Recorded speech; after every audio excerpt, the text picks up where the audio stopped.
Ini adalah sebuah kasus rujukan pada trimester kedua, di mana pasien dirujuk oleh sejawat karena curiga plasenta akreta, yaitu ari-ari yang menutupi jalan lahir dan menempel, tidak bisa dilepas. Sementara yang jadi logikanya ini belum pernah melahirkan, si ibunya ini baru anak pertama. Secara logika tidak mungkin ya, biasanya meskipun ada kemungkinan besar tuh cukup jarang ari-ari yang menempel tanpa bisa dilepas atau kasus akreta. Di sini pada kita lihat pada pemeriksaan ari-arinya tampak normal. Benar, ini plasenta previa total. Kemungkinan yang sejawat lihat pada saat kita melihat ini adalah tonjolan yang mengarah ke kandung kencing. Jadi kandung kencing itu yang hitam, yang cair itu ya, sebelah kanan arah jam 1 itu kandung kencing. Tampak bagian tengah itu ada benjolan hitam. Ternyata itu adalah miom yang menonjol menekan kandung kencing. Kemungkinan ini yang dilihat oleh sejawat sebagai plasenta akreta ya, padahal itu miom. Sementara yang kita juga bingung, ini miomnya menutupi jalan lahir, tapi ya suatu mujizat ibu ini bisa hamil. Karena bayangkan kalau miom menutupi jalan lahir kan 4 cm sampai 5 cm begitu, kemungkinan ibunya untuk hamil kan kecil ya. Bagaimana sperma bisa melalui jalan yang sedemikian kecil, sedemikian sempit kalau jalan lahirnya dihimpit atau diblokade oleh miom? Kenyataannya si ibu ini hamil ya, dan anaknya perempuan. Problemnya akan bertambah lagi karena dengan hamil anak perempuan, miom ini akan semakin tersuplai oleh hormon estrogen. Jadi pasti ibu-ibu sudah mengerti ya, miom itu akan semakin lebih besar dengan paparan hormon estrogen ya dari anak perempuan.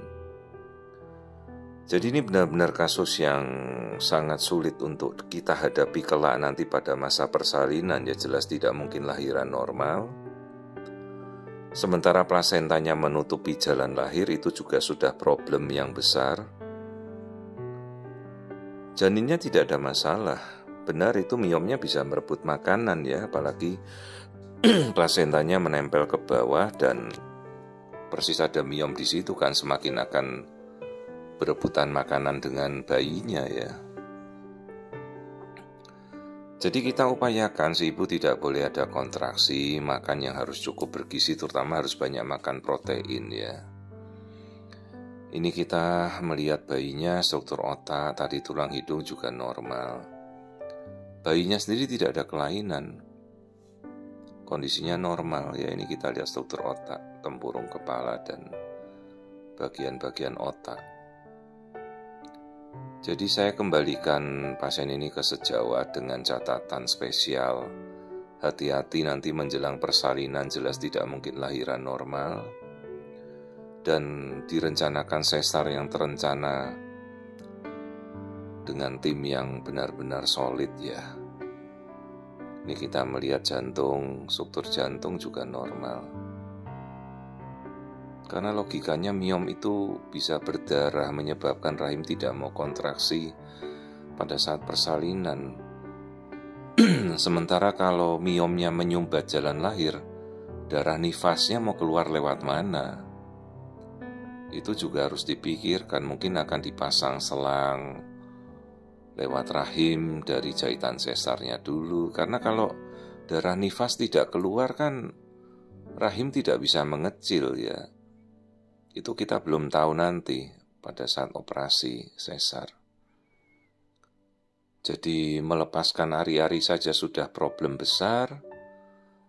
Kemudian kalau kita mau mengambil miomnya juga sedemikian sulit karena miomnya ada di bawah sekali ya, menutupi jalan lahir dan berada pada mulut rahim.